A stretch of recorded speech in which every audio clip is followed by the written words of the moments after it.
হইছে? বুকে হাত দিলেন কে? বুকে ব্যথা নাকি? আরে না দিল্লু, ওর নাম নিতু। ওরে দেখে তৈরি হয়েছে আমার মনে প্রেমের সেতু।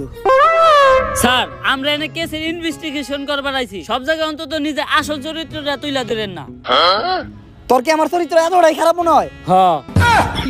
আচ্ছা আচ্ছা, আমি নিতুর লগে কোনো কথাই কমু না। কথা তো দূরের কথা, আমি ওর দিকে একবার তাকাবো না।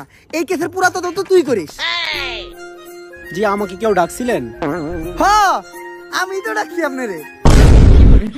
স্যার, এটা আপনি মুখ না পুটকি, জবানে কোনো ঠিক ঠিকানা নাই। আসলে আমরা আপনার কাছে একটা ব্যাপারে জিজ্ঞাসাবাদ করতে আসছিলাম। জি, কি জানতে চান বলেন? আসলে আমি জানতে চাই, আপনার চোখ দুইটা এত সুন্দর ছিল। ও তো আমার বয়ফ্রেন্ড ছিল। বয়ফ্রেন্ড? এই কেন? স্যার, কি কইতাছেন আপনি এটা? আমরা এই জায়গায় একটা মার্ডার কেসে তদন্ত করতে আইছি। ও সরি, ওই খুন করতে, ওই হারকিউলিস ধরবে।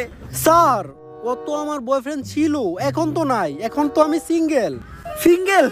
আমি জানতাম তোমার মতো একটা মায়াবী মেয়ে কখনো খুনের সাথে জড়িত থাকতে পারে না। তুই হুদাহুদি ওরে সন্দেহ করছিস। আচ্ছা, তোমার আর ওর যখন রিলেশন ছিল তখন তোমার আর ওর ভিতর কি কি হয়েছে তদন্তের জন্য জানতে চাইছিলাম। এই ধরেন কিস। কিস? কইছিলাম না ও খুন করছে, ওই হারকিউলিস ধরবে। আরে স্যার, আমি তো ফোনের মধ্যে কিস করছিলাম। ও, ফোনের ভিতর কিস করছিলেন? কইলাম না ওর মতো একটা মায়াবী চেহারার মেয়ে কখনো